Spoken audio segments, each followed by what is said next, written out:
Natal sebagai gerakan perubahan. Bicara tentang Natal sebagai gerakan perubahan, perubahan itu dimulai dari diri kita. Banyak orang komplain tentang orang lain, padahal perubahan itu awalnya dari diri. Sehingga ada istri komplain bahwa suami saya tidak pernah berubah. Yang harus berubah itu istri dulu. Istri yang harus berubah. Ibu-ibu katakan amin. Ya. Natal adalah gerakan perubahan.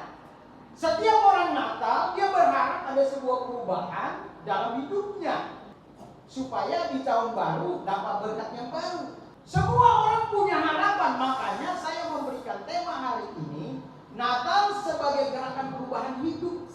Jadi landasan kita membangun dalam pergerakan Natal ini untuk berubah, itu tulus saja. Natal membawa perubahan yang pertama itu dari diri kita. Kita tidak bisa merubah lingkungan kita tidak bisa merubah dunia ini, kita tidak bisa merubah segalanya. Selain diri kita dulu harus berubah. Dari mana awal perubahan itu? Dari apa? Pernyataan. Yusuf waktu dia mendengar bahwa Tuhan sedang berbicara bahwa kau akan menjadi bapa untuk menjadi bapa untuk sang juru selamat, itu dia dengar langsung dari Tuhan. Bagaimana suamimu berubah kalau kau pulang gereja tidak ada perubahan? Pulang dari gereja bukan disampaikan firman Tuhan, malah diceritakan kekurangan pendeta. Maka suaminya bilang begini, mending saya tidak ke gereja. Toh? Betul tidak? Karena aku tidak membawa dampak perubahan ini ke rumah tangga. Jadi kalau ada bapak-bapak jangan ke gereja, lalu dipertanyakan ibu-ibunya.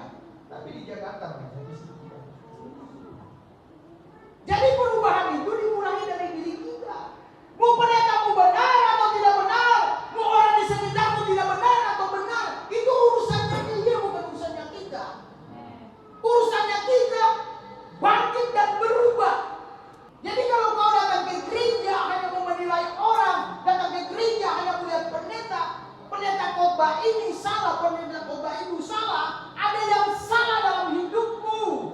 Tahap yang kedua, mendengarkan sampai melakukan. Jadi ada orang mendengar, gagal melakukan karena dia pada tingkat mendengar saja. Kegagalan orang ikut Tuhan karena dia hanya pada tingkat mendengar, bukan tingkat melakukan. Kemudian dia berkata, saya harus pindah gereja karena saya tidak bertumbuh. Tuhan tidak cari pertumbuhanmu, Tuhan cari apa? Uangmu. Integritas itu iman harus sejajar dengan perbuatan. Amin. Saya imani saya dapat rumah, tapi tiap hari tidur dalam rumah, tidak pernah kerja. Itu namanya imam bonjol. Jadi iman itu harus disertai perbuatan. Tidak ada iman nanti jatuh dari surga, tidak ada. Orang yang sukses dalam Alkitab dari Kejadian sampai Wahyu, orang yang rajin bukan pemalas.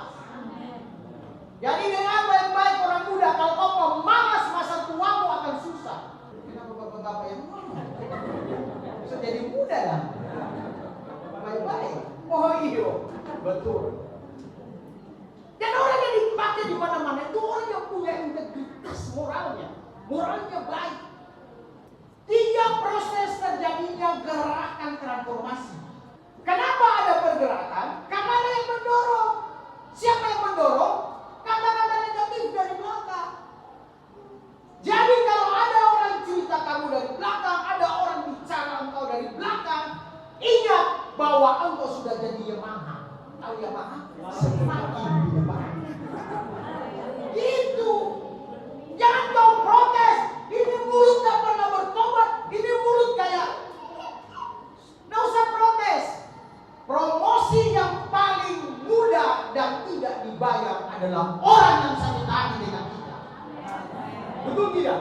Tiap hari dia bilang pendeta jet itu model begini, tiap hari pendeta jet begini. Orang akan cari tahu pada sini. Oh ini. Begitu. Jadi kalau ada orang hina kau harus belajar berpikir positif. Bahwa orang yang suka cerita di belakang itu, dia sedang ada di belakang, kamu sudah ada di depan. Jadi jangan cerita orang. Ada cerita orang, mana di belakang, dia makin ke depan. Sehingga anak yang bisa tidur tinggal begini, aduh, kiamat dia suksesnya padahal lebih dosa makin banyak.